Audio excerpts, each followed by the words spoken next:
من الشيطان الرجيم بسم الله الرحمن الرحيم أعوذ بالله السميع العليم من الشيطان الرجيم من همزه ونفخه ونفخه بسم الله الرحمن الرحيم اللهم صل على سيدنا محمد وعلى آل سيدنا محمد كما صليت على سيدنا إبراهيم وعلى آل سيدنا إبراهيم وبارك على سيدنا محمد وعلى آل سيدنا محمد كما باركت على سيدنا إبراهيم وعلى آل سيدنا إبراهيم في العالمين إنك حميد مجيد. السلام عليكم ورحمة الله وبركاته. Mẹ́sẹ̀jì tí mo mú wáyé kò ní gùn púpọ̀ rárá. Nǹkan tí mo kàn nídìí lọ́dọ̀ ẹ̀yin tẹ́ jẹ́ olólùfẹ́ wa ni pé kẹ́ bá wa share rẹ̀ dáadáa. Ibrahim Túndé ẹ káàbọ̀. Ní tí mo kàn nídìí ni pé ẹ bá wa share rẹ̀ dáadáa. Torí ní tó jẹ́ kí n jáde láàárọ̀ yìí ni wípé mẹ́sẹ̀jì wa from Ògo Ìlọrin sí gbogbo ohun tí ń jẹ́ ẹ̀dẹ́ èèyàn tí ń bẹ lórílẹ̀ ilẹ̀ Ọlọ́run tọ́lọ́run dá yìí tó ń gbọ́ nípa kéèsì Tani Olohun. Àkọ́kọ́ ni pé mo fẹ́ rọ ẹ̀yin viewers wa tó bá jẹ́ olólùfẹ́ wa tòótọ́ tó fẹ́ wa dénú mo fẹ́ jẹ́ kó fi ara balẹ̀, má fi ojú ìfẹ́ má fi wo ọ̀rọ̀ yìí, kàn gbé ààrẹ sí neutral person kó wá gbọ́ ọ̀rọ̀ mi yìí kó wá judge ẹ̀.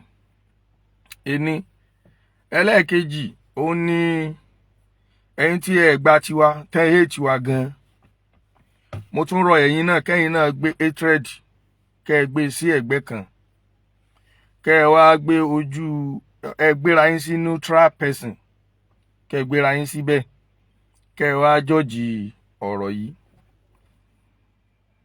Ní tí mo fẹ́ nìyẹn, tẹ́ bá lè ṣe bẹ́ẹ̀ yóò pè yín. Torí pé àwọn kan ń bẹ nínú àwọn tí wọ́n máa ń wá wò wá, kódà àwọn ò ní gbọ́ ọ̀rọ̀ níbẹ̀rẹ̀ dáàrin tí wọ́n fi sáré sọ́kò ébú. Alhamdulillah àwọn náà máa bẹ́ mi náà lé o, wọ́n máa bá mi lé. Kódà àwọn míì máa wọ inú, wọ́n máa DM mi tí wọ́n máa wá ṣẹ́ ìpè. Irú ọkùnrin kan tí wọ́n ń pè ní JJC, bóyá Kọ́mọláfẹ́ JJC ni something, JJC sáwà nínú orúkọ ẹ̀. Mo bá wọ́ dáadáa débi tó fẹ́ níjọ́ òní, mi ò block ẹ̀, mo mọ̀ọ́mọ̀ block ẹ̀, mo padà gbé dé level tí ò tóun gangan understand nínú ṣẹ̀ṣẹ̀ tó lóun ṣe. So kí ni mo fẹ́ ni pé mo fẹ́ rọ ìwọ tí ọba ń wò mí tó jẹ́ pé ojú ìfẹ́ lọ fi ń wò mí, gbé ojú ìfẹ́ yẹn gbé tìṣẹ́gbẹ́ kan. Ìwọ tó jẹ́ pé ní hatred rẹ lọ máa ní sí wa, gbé hatred rẹ gbé sẹ́gbẹ́ kan. Ó yá ríra rẹ gẹ́gẹ́ bí neutral person pẹ̀lú ọ̀rọ̀ tí mo fẹ́ sọ yìí.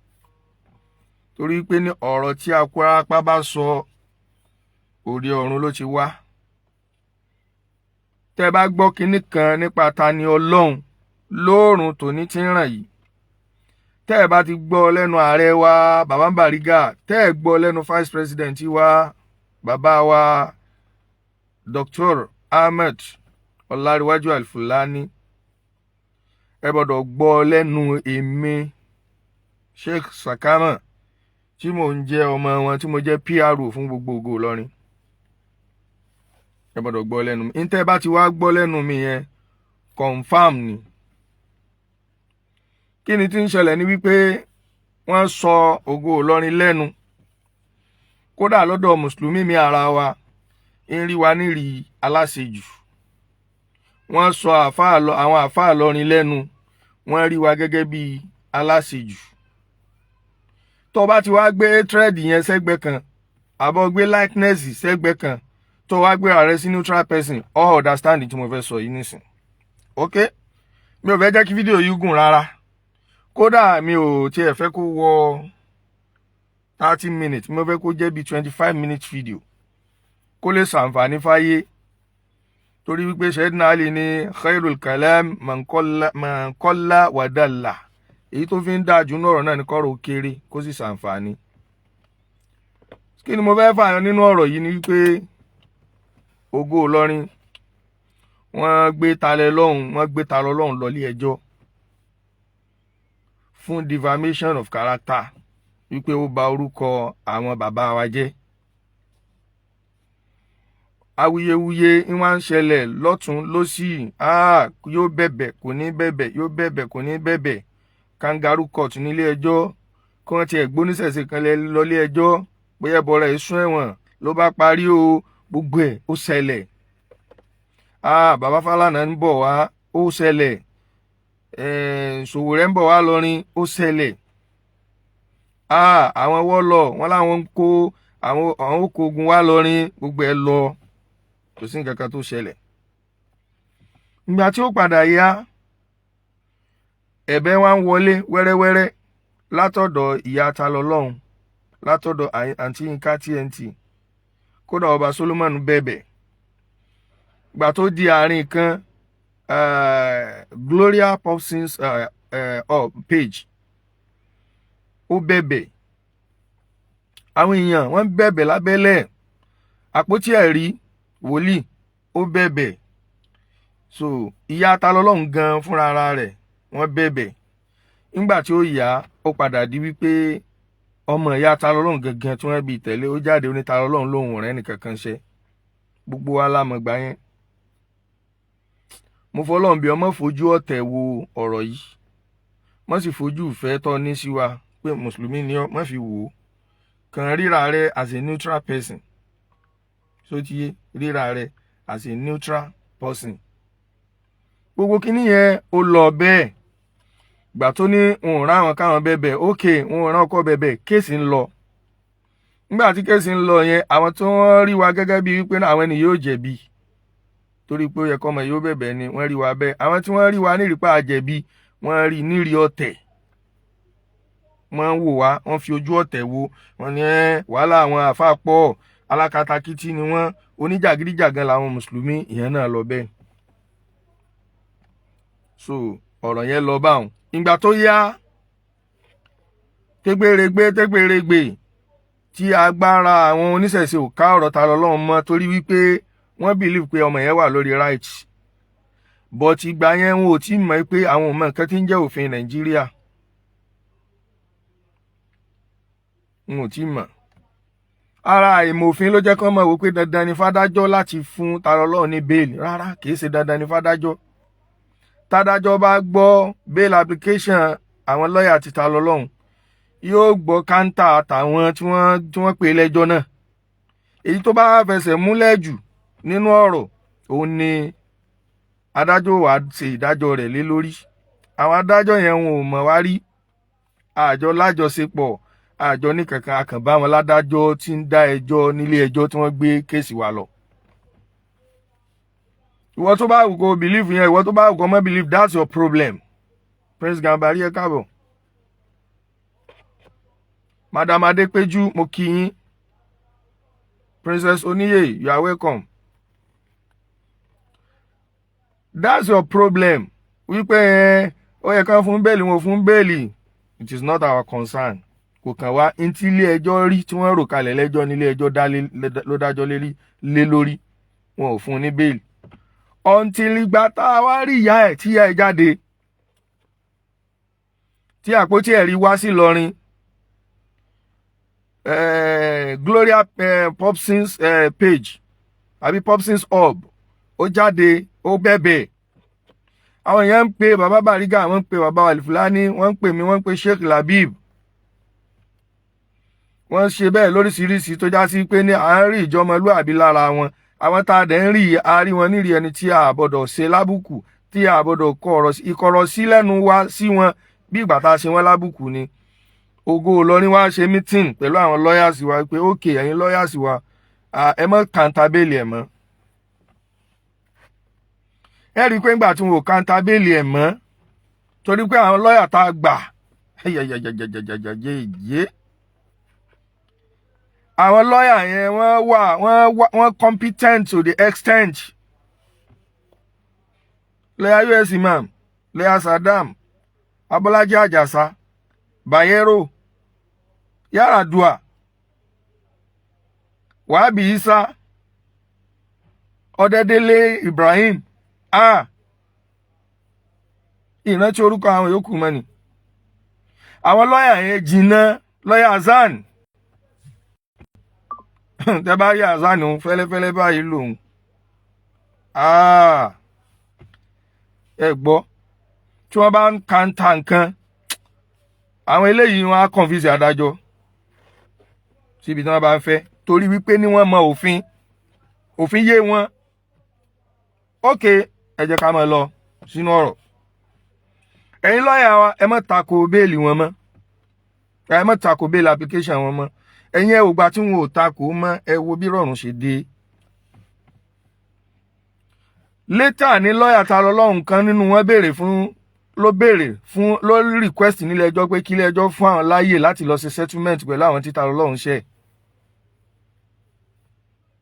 Àwọn lọ́ọ̀yà wa ò takò wọ́n dẹ̀ accept fún ilé ẹjọ́ ní kí ni wọ́n rí sí, wọ́n ní àwọn accept fún settlement sórí wípé ní ẹ̀bẹ̀ ti pọ̀. Ẹ̀ṣẹ̀ tọ́mọ yìí ṣẹ̀ ẹ̀ṣẹ̀ tó yẹ kó jìyà lé lórí sámsám ni.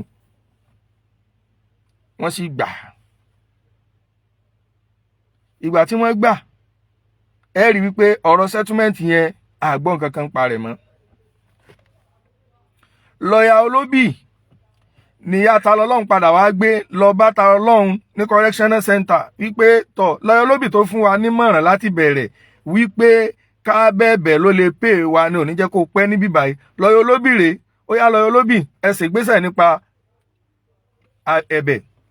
Lọ́ọ̀yà Olóbì write letter on behalf of Tani Olohun signed by Tani Olohun.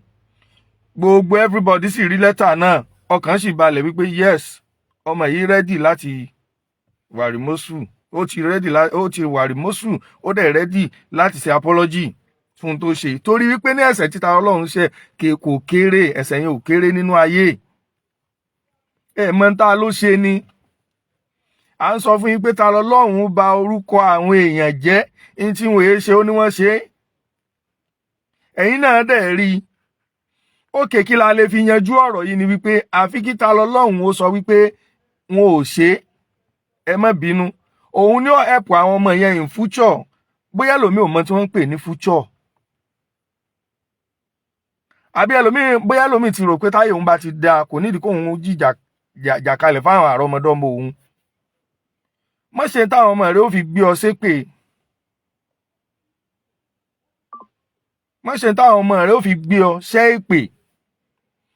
Ìyẹn ni Ìlọrin fẹ́ ṣe kalẹ̀ fáwọn àrọ́mọdọ́mọ wọn torí pé ní àwọn kan ni wọ́n ṣe wàhálà kalẹ̀ fáwa. Bó tẹ̀ jẹ́ pé àwọn ọmọ àlè kan ń bẹ nínú wa tí wọ́n fẹ́ borúkọ àwọn bàbá yìí jẹ́ tí wọ́n rìnrìn tí ò dáa, especially sọ́dọ̀ ẹ̀yin oníṣẹ̀ṣe. Tẹ́ fi ń rò pé bákan náà ni gbogbo àwọn àfáà rí.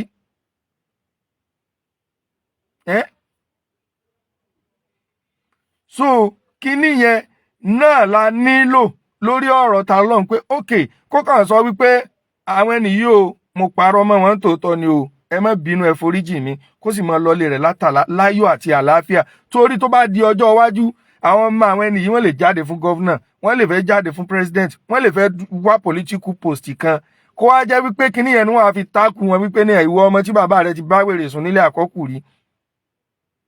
Nílọrin dẹ̀ ní a máa fi aka ọ̀rọ̀ ẹ̀sìn kún.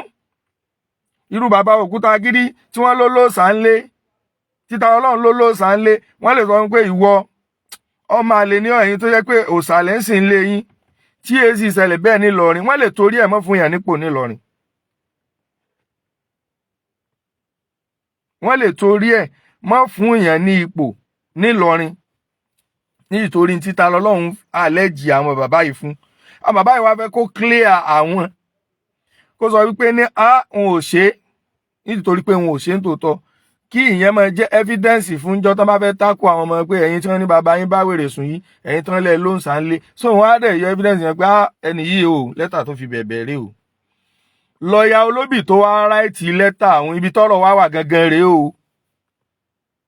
Ṣé ń gbọ́ mi? Lọ́ọ̀yà Olóbì tó wá ráìtì apology letter ọ̀hún, la ilaha illallah, wọ́n wá dismiss lọ́ọ̀yà Olóbì kúrò níbi kéèsì Tani Olohun. bọ́ ẹlòmíì ò mọ̀, ẹlòmíì ń sọ fún wa wípé ṣé ẹ fẹ́ pa á ni, ṣe bó ti bẹ̀bẹ̀ ó ti ráìtì lẹ́tà ókè títa ẹ mọ̀ wípé ikú ń dẹ̀dẹ̀dẹ̀dẹ̀kún ni àáyá gbọ́n ògúngbè gbọ́n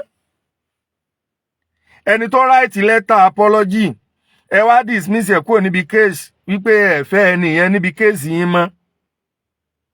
So àwọ̀ wa gọ̀ adẹ́sì sọ pé ní ọ̀tọ̀ ẹ sí Tani Olohun lẹ̀ wọ́n wá sí ilẹ̀ tán yóò wá lóun lọ́yà òun kọ́ ló kọ apology letter lọ́yà tẹ́ ti dismiss ẹ̀ kúrò níbi case yín.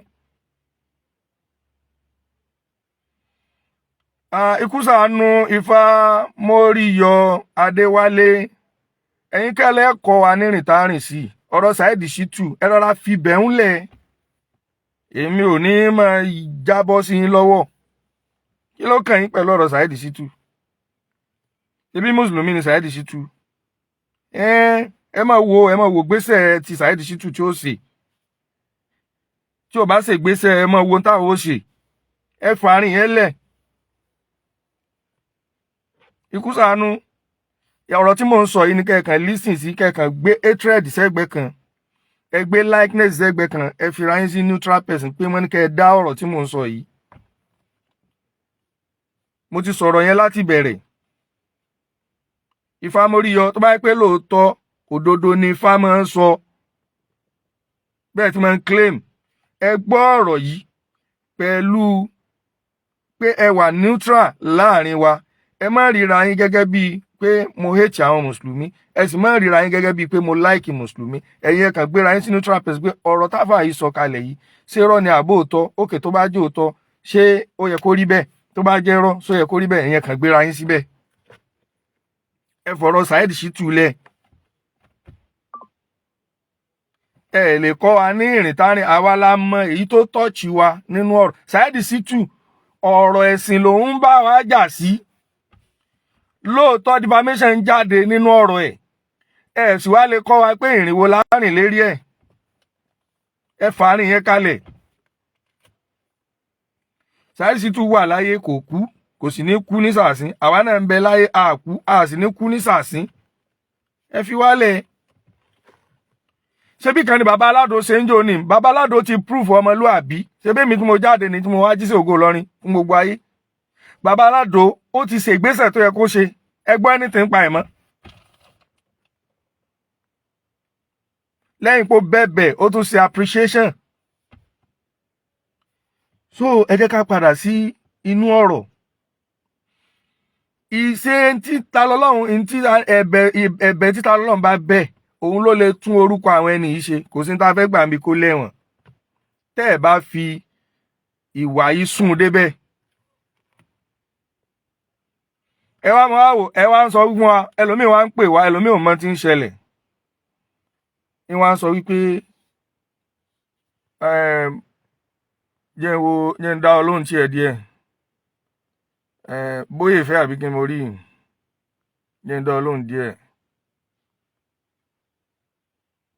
mẹ́sẹ̀jì yẹn ti lòkè ọ lè tún kọ o àmọ́ mo sáré pọ̀ pé mi jobless man tó bá ti jẹ́ pé jobless man ni mi wáṣẹ́ fún mi Ọlọ́run lè kọ́ ní iṣẹ́ tó lálùbáríkà jù yìí tí mò ń ṣe yìí lọ màá ṣe mi ń sọ̀lẹ̀ àmọ́ alhamdulilayi for now bí mo ṣe wà yìí mo níṣẹ́ tí mò ń ṣe tí mò ń jẹ tí mò ń mu yàtọ̀ sí pé bóyá mo jòkóó pé ìjà àfa kò wá síṣẹ́ kan tó ju ìjà àfa lọ torí pé ní mò ń kọ́ ọmọ kéwú mo nílé kéwú tó ti yé báwọn mo ní ilé kéwú tí mò ń kọ́ àwọn ọmọ nílé kéwú tó bá lọ wo profile mi dáadáa wàá máa rí post àwọn ọmọ ilé kéwú especially lórí TikTok tó ti yé báwọn. So bàbá wa ẹgbẹ́ mímọ́ ẹ káàbọ̀ so nǹkan dá ọ lóhùn lórí eléyìí ò ní mi ò ready láti máa answer anybody níbí báyìí kí n kàn deliver message tí Ògo Ìlọrin ní kí n jẹ́ fún gbogbo ayé kí ni wọ́n ní kí n jẹ́ fún gbogbo ayé ẹ jẹ́ ká lọ sí point mo ti ní mi fẹ́ kí fídíò yóò gùn a ṣe wà ní 19 minutes ni kí la fẹ́ lò ní wípé àáyá gbọ́n ògúngbè gbọ́n lájọ ń fọ̀rọ̀ ìṣe kódà àáfàá mi kò yé àáfàá mi náà ti ń rí Ìlọrin gẹ́gẹ́ bíi pé àṣejù yín pọ̀ rárá o àṣejù wa ò pọ̀ o wọ́n ń lo brain fún wa àwa náà ń lò fún wọn ni. ok ẹni ìyá rẹ̀ ti bẹ̀bẹ̀ wọ́n ti bẹ̀bẹ̀ àpótí ẹ̀rí wa ó bẹ̀bẹ̀ àwọn ìṣẹ̀ṣe assembly èmi yìí bí mo ti kéré tó yìí wọ́n wá bá mi lé sóyé wọ́n wá bá mi nílé àdẹjọ sọ̀rọ̀ nítùbí ìnùbí ẹ lọ interview olórí àwọn ìṣẹ̀ṣe assembly tó wá represent wọn bàbá tí wọ́n ń pè ní Fálétí ẹ lọ wò pé báwo la ṣe jọ sọ̀rọ̀ tó tọ́rọ̀ náà sì dán mọ́rán àdẹjọ sọ wípé kò sí problem àti mo tún wá dá nọ́mbà lọ́ọ̀yà US imam èmi ni mo attend the meeting sí wọn lórúkọ Ògo Ìlọrin mo wá dá nọ́mbà lọ́ọ̀yà US imam ọlá pé ibi tí lọ́ọ̀yà US imam wà ilẹ̀ ti ṣú wọn ò lè jáde wá gbòòrò mọ́ mo wá dá nọ́mbà wọn àwọn àti representative ìṣẹ̀ṣe assembly wọ́n sì jọ bára wọn sọ̀rọ̀ wọ́n béèrè pé kí la lè ṣe lọ́ọ̀yà US imam sì fún wọn láwọn code tá a lè lò tí ọmọ yóò fi bọ́ ń bẹ̀ kí ni kóòdù tí wọ́n fún wọn màá sọ díẹ̀ màá fi yòókù pamọ́ àmọ́ àwọn tí a sọ fún wọn ti mọ̀ nínú kóòdù tí lọ́ọ̀yà US imam fún wọn ni wípé kí wọ́n sọ fún lọ́ọ̀yà bank torí wípé lẹ́tà tí lọ́ọ̀yà olóbì kọ wá on behalf of Ta Lọ́lọ́hun wípé ó wá bẹ̀bẹ̀ wọ́n ní pé lọ́ọ̀yà yẹn àwọn Ta Lọ́lọ́hun ti dismiss ẹ̀ as a lawyer tó bá yẹ pé word of dismiss bá correct ẹ dákun ẹ bá ń gbà tí ò bá sì correct tó bá yẹ pé wà ridiculous just pardon me on the statement so ti yé tó bá yẹ pé word mi wà tí mo lè fi qualify rẹ̀ ẹ̀yin fans mi gan ẹ lè já mi sí i so ti yé wọ́n ní pé lọ́ọ̀yà olóbì tó kọ lẹ́tà apology on behalf of Ta Lọ́lọ́hun lẹ́yìn ìgbà tó kọ lẹ́tà yẹn tán làwọn Ta Lọ́lọ́hun dismiss ẹ̀ Àkànjí Badmus sọ pé correct thank you so much I appreciate you wọ́n ní àwọn dismiss lọ́ọ̀yà yẹn ok irú lọ́ọ̀yà yẹn tí Ta Lọ́lọ́hun bá wá jáde tó sọ fún wa wípé lọ́ọ̀yà olóbì kì í ṣe lọ́ọ̀yà òun ibo ni ká fojú sí pé ẹni tó kọ apology letter on behalf of him if Ta Lọ́lọ́hun deny him as his lawyer ibo ni ká fojú sí ẹ rò pé ẹgbẹ́ ni gbogbo ẹ̀yin mùsùlùmí tí wọ́n ti ń confuse yín pé lọ́rin láṣejù ẹ gbọ́ ọ̀rọ̀ yìí o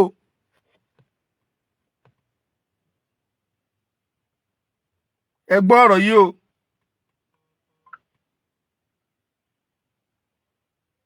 ẹ gbọ́ ọ̀rọ̀ yìí o tí Ta Lọ́lọ́hun bá sọ fún wa wípé òun ò rán lọ́ọ̀yà olóbì níṣẹ́ even is no more a lawyer to him ibo ni ká fojú sí ẹ rò pé ń play game lọ́ọ̀yà olóbì tó kọ lẹ́tà on behalf of apology letter on behalf of Ta Lọ́lọ́hun ó kọ lẹ́tà yẹn tán tí lẹ́tà dọ́dọ̀ Ògo Ìlọrin tá a dẹ̀ ọ́dà àwọn lọ́ọ̀yà wa láti mọ́ kàńtà bail application wọn mọ́ táwọn béèlì yẹn dẹ̀ ń bọ́ sí rọrùn ó di kéèsì méjì tí wọ́n ti fún ní bail Ustaz Lukman Najini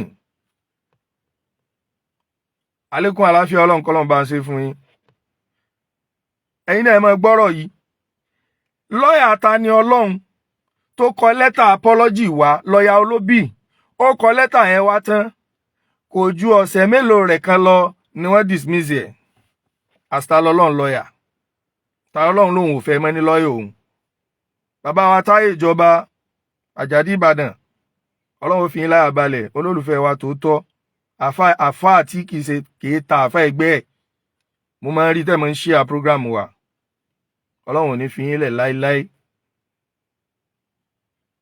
Ismail Yahya ṣé tí Ta Lọ́lọ́hun bá wá lo ọgbọ́n fún wa tó wá bọ́ tán tí wọ́n lọ ń boast nípa òun ò bẹ̀bẹ̀ lọ́ọ̀yà olóbì tí tó kọ lẹ́tà on behalf of him kìí ṣe lọ́ọ̀yà tòun lọ́ọ̀yà báńkì ni lọ́ọ̀yà òun kí lè fẹ́ ká fojú sí ẹ̀gbọ́n tó wà yẹn ó ké Kùránì kó gọ̀ ẹ̀yin tí wọ́n ti confuse yín tí wọ́n sọ pé aláṣejù làwọn Ògo Ìlọrin aláṣejù làwọn mùsùlùmí alákatakítí ni wọ́n oníjàgídíjàgan ni wọ́n èé forí jiyàn irọ́ ni wọ́n ń pa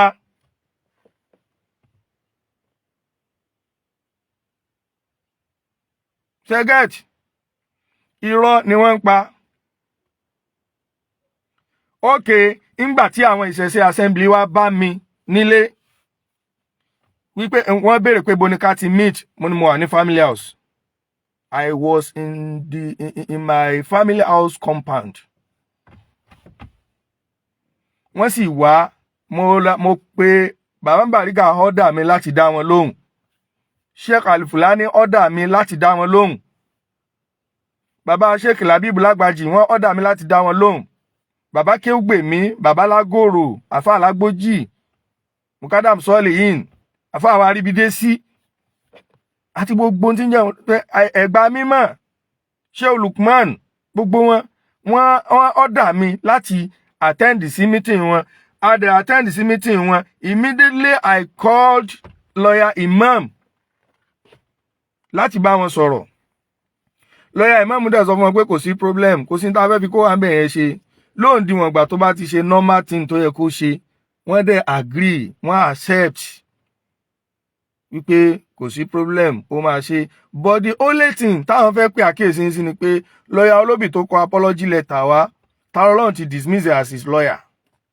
Kí wọ́n sọ fún lawyer báǹkì kó rewrite another letter lórúkọ ta lọ́lọ́run, kí wọ́n submit ẹ̀, kí wọ́n mú wá fún àwọn, kó wà lọ́wọ́ àwọn as evidence pé ta lọ́lọ́run ti wà remorseful, ó dẹ̀ ti ṣe apology. Tó bá dẹ̀ gba béèlì tán fún ní béèlì ẹ̀ tán, kó jáde síta kó fẹnu ara rẹ̀ sọ èyí tó bá kù níbẹ̀. But the letter will be in the document. It will be documented.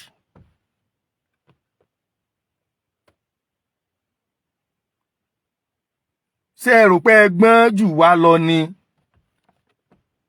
Ẹ wá ń play gbogbo ọgbọ́n àrékèrèkè tí wọ́n sábì sọ wípé ní aláṣejù ni Mùsùlùmí, aláṣejù ni Ìlọrin, aláṣejù ni alákatakítí ni àwọn Mùsùlùmí. Gbọ́n tó wà náà. Okay, tẹ́ ẹ bá mọ̀ pé ẹ fẹ́ settlement, ẹ sì fẹ́ peace kó rẹ̀ ní tòótọ́, ẹ sọ fún dàárọ̀ yìí tí mo fi ń sọ̀rọ̀ yìí. I called lawyer Ajasa to verify eléyìí. Mi ní reply rẹ̀. Mo pe lawyer Ajasa láti béèrè lọ́wọ́ wọn pé ṣé lẹ́tà ti dọ́dọ̀ wọn, irú yìí tí lawyer tí wọ́n dismiss tó kọ wá só ti dọ́dọ̀ wọn. Because tẹ́ bá rí pé láti bí ọjọ́ 5 mi ò ṣe program kankan. Kí ló jẹ́ kí n ṣe ni wípé I don't want to say anything negative about Ọlọ́run anymore. Mi fẹ́ sọ. I don't want to say anything negative about him. Torí wípé kí wọ́n bẹ̀ wá lẹ́bẹ̀ tó báyẹn, ká sì tún wá jáde síta, ká tún wá máa sọ̀rọ̀ rẹ̀ láìda, àṣejù ni. Àṣejù ni. Àmọ́ mo jáde láàárọ̀ yìí láti wá deliver message Ògo Ìlọrin fún yín wípé apology letter tí wọ́n kọ wá is invalid. Torí wípé lawyer tó kọ wá, wọ́n ti ní kì í ṣe lawyer wọn. Títa Ọlọ́run bá sì jáde, yóò sọ fún wa wípé òun ò rán lawyer Olóbì níṣẹ́ kó bóun bẹ̀bẹ̀. Tó bá jẹ́ pé lóòótọ́ ń fi eléyìí sọ fún ẹ̀yin ìṣẹ̀ṣe assembly tẹ́ ẹ wá lórúkọ ta lọ́lọ́run, ẹ ṣègbésẹ̀ lórí ẹ̀. Àwa kọ́ la ní kí ilé ẹjọ́ máa fún ní bẹ́ẹ̀lì. The case is bailable case. The offense is bailable offense.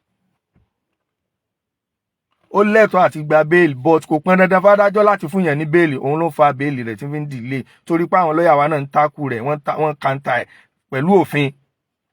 Adájọ́ ń gbé méjì yẹ̀wò sí ara wọn ní èwo ló tẹ̀sùn wọn ládájọ́ fi ń ṣe ìdájọ́ tiẹ̀. Kìí ṣe wípé Ìlọrin òforíjì ní òjò wọn fún bail, kò kan lé ẹjọ́ rárá. Ọlọ́run sì ti ṣe wọ́n ti fún un ní bail báyìí.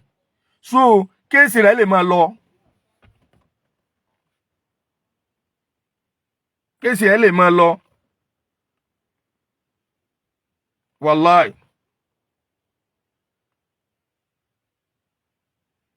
Ẹ máa bá ètò lọ, àwọn wèrè ti pọ̀ lórí ètò yìí. Gbogbo oníṣẹ̀ṣe ẹ lọ pọ̀ sí wa. Kí ló ti ẹ̀ka wa? Ṣé báyìí táwa kàn fẹ́ kán wọ́n mọ̀ wọ́n ti mọ̀. Wọ́n ti fún ní bẹ́ẹ̀lì bàbá wa Táyé Ìjọba. Wọ́n ti fún ní bẹ́ẹ̀lì torí wípé àti ọ́dà àwọn lọ́yà wa náà láti mọ́ kàńtà bẹ́ẹ̀lì ẹ̀mọ́ wọ́n dẹ̀ ti fún. ibi ọ̀rọ̀ pé wọ́n fún bẹ́ẹ̀lì yẹn wọ́n ti fún bẹ́ẹ̀lì níbi kéèsì ní magistrate court àti the second court tí ń jẹ́ magistrate àti upper area court wọ́n ti fún ní bẹ́ẹ̀lì lọ́nà méjèèjì. But apology ta lọ lọ́hùn nǹkan tó ń dá ta lọ́hùn dúró ní kéèsì tọ́lá ti Alfa Labib tá a dẹ̀ ti ṣe settlement tọ́lọ́hùn bá jẹ́ wọ́n tún fọwọ́ ara wọn lẹ̀kùn múra wọn lọ́wọ́ o àti settle láàrin ara wa kò ní problem pẹ̀lú ẹ̀ tó ti yé báwọn. Ti Quran tó ṣẹ̀ṣẹ̀ gbé dìde ọ̀la lòun náà táwọn míì gbé dìde ọ̀la ni òun náà. Tó bá jẹ́ wípé ó ti ṣe normal thing ni tó yẹ kó ṣe ó súnmọ́ kí bẹ́ẹ̀lì Quran yẹn gan káwọn yẹn kán mọ́ jìyà kí kíní yẹn mọ́ jìyà àwọn ọ̀bù láti gbé kéèsì míì dìde. But it's like bí wàá pé ọ̀bọ̀ ìkànnì fúnra rẹ̀ ní problem. Ẹ wo tí bàbá aládò ṣe níjọ́ òní ọmọ yẹn proof ara ẹ̀ pé ọmọlúwàbí lòun ó sì proof ara rẹ̀ wípé ní òun láwọn olùbáwí ó sì proof ara rẹ̀ wípé ní òun láwọn ẹnu òbí káwọn. Bí mo ṣe jáde tí mo sọ̀rọ̀ rẹ̀ fáráyé kò ju 1 hour lọ tí bàbá aládò pè mí pé wàláì òun mọ̀ pé òun ṣe mistake mi ní sọ̀rọ̀ púpọ̀ lórí ẹ̀ but ẹ mọ̀ pé eléyìí wá remorse ó remorse lérí ẹ̀ ó dẹ̀ tọrọ forgiveness lọ́wọ́ gbogbo mùsùlùmí ayé àti lọ́wọ́ Ògo Ìlọrin ó sáré ṣe fídíò bíi 2 mẹ́ta kò wá jẹ́ kí kọ́ọ̀lù ó dúró especially èmi àti èyí toró padà discover wípé inú fans òun ni mo wà tí mo dẹ̀ fẹ́ràn òun dénúdénú. Kódà ó tún ṣe appreciation video tó fi ní Alhaji Labibu Lágbàjì àti Alhaji Sakamo mo dúpẹ́ lọ́wọ́ yín ó wá fi gbogbo mùsùlùmí ayé ó wá fi sọ́ndà rẹ̀ kọ́lọ́hún bá wa ṣe dáadáa fún bàbá aládò kọ́lọ́hún mọ́jọ́ ó sì ṣe mọ́ kọ́lọ́hún ó sàmọ̀nà rẹ̀ kó gbé e ga jù báyẹn lọ torí wípé ó ṣiṣẹ́ ọmọlúàbí ní máa ń ṣẹ̀ ní máa ń bẹ̀bẹ̀ ọmọ pàpàǹlagi ní máa ń ṣe àìdá ní máa tún dòńdò pòun right kọ́lọ́hún mọ́ sàwọn ọmọ wa lọ́mọ pàpàǹlagi. Nídìí eléyìí màá dúró níbí báyìí ná ẹ jẹ́ kí n kàn summarize àwọn nǹkan tí a gbé wá. Àkọ́kọ́ ni wípé ọ̀rọ̀ tí a gbé wá tí Ògo Ìlọrin rán mi sí gbogbo ayé sí òun ni wípé kẹ́ ẹ jọ̀ọ́ kẹ́ ẹ mọ́ bìlífù wípé ọ̀dájú ni Ìlọrin ọ̀dájú ni mùsùlùmí alákatakítí ni wá wọ́n mọ̀ọ́mọ̀ táàgì àwọn orúkọ yẹn mọ́ wa láti máa fi ba ẹ̀sìn wa jẹ́ ni. Àlágbẹ̀bẹ̀ ta lọ́lọ́run àláàfilẹ̀ kó máa lọlé nírọ̀rùn bọ̀ tí ń ta kàn nídìí lọ́dọ̀ tiẹ̀ táwa náà ń béèrè ni pé kó ṣe àtúnṣe orúkọ àwọn tó bàjẹ́ tó bá ti ṣe ọ̀rọ̀ ti tán tó bá ti ṣe kò sí wàhálà mọ́ tó bá ti ṣe kò sọ̀rọ̀ mọ́ kó kàn tún orúkọ àwọn ènìyàn ṣe. Bọ̀ lọ́ọ̀yà tó wá kọ lẹ́tà wá àti ẹ̀bẹ̀ tí ya ẹ̀bẹ̀ òun la gbọ́ ẹ̀bẹ̀ tí brọ́dà rẹ̀ àkọ́bí bàbá ẹ̀bẹ̀ òun la gbọ́ àti gbogbo àwọn tó bẹ̀bẹ̀ tí mo karúkọ wọn lẹ́ẹ̀kan òun la gbọ́ la fi accept lọ́ọ̀yà Olóbì la fi accept lẹ́tà tí lọ́ọ̀yà Olóbì kọ tí ń ṣe appreciation letter of forgiveness letter of apology tí wọ́n kọ wá la fi accept ẹ̀ but wọ́n wá dá ọgbọ́n wọ́n á dismiss lọ́ọ̀yà Olóbì. So ta Ọlọ́run ó kàn jáde yóò kàn máa sọ pé òun ò rán Olóbì ń ṣe kò sí nínú lọ́ọ̀yà òun o orúkọ àwọn ẹni tó ti bàjẹ́ yẹn yóò sì mọ́ wá lọ bẹ́ẹ̀. Àáyá gbọ́n Ògúngbè gbọ́n ṣé ti yé báwọn mùsùlùmí yẹn sì gọ̀ tí mùsùlùmí ò bá tiẹ̀ wá gọ̀ sáwọn àfáà ni ó wá gọ̀. Qur'anul Hakim Yasin wal Qur'anul Hakim Hakimu ni Qur'ani ìmọ̀ kọ́yàn lọ́gbọ́n ni ń fún yàn ní wisdom ìmọ̀ fún yàn ní morality. So nídìí eléyìí ntí àwa hàn tá a wá náà hàn sí ẹ̀yin èèyàn nu kọ́lọ́hún ó dákun kó má sábà wa san yín lẹ́san rẹ̀. Gbogbo wọn tó bá wo fídíò yìí jihadi tiẹ̀ jihadi kan làwa ń ṣe yìí o jihadi tí wa òun làwa ń ṣe yìí o láti fi ran Islam lọ́wọ́ jihadi tiẹ̀ náà ni kó bá wa share fídíò yìí kó like ẹ̀ kó sì comment kó sọ tó dáa tó ti yé báwọn kó sọ tó dáa kó share fídíò yìí kó like kó love tó bá ti share rẹ̀ sí náà ni wọ́n náà ó ṣe gbà aládàá sí. À ń fi eléyìí dágbére fúnra wa ní dédé àsìkò yìí náà pé astaghfirullah lana wa lakum. Assalamu alaikum wa rahmatullahi wa barakatuh.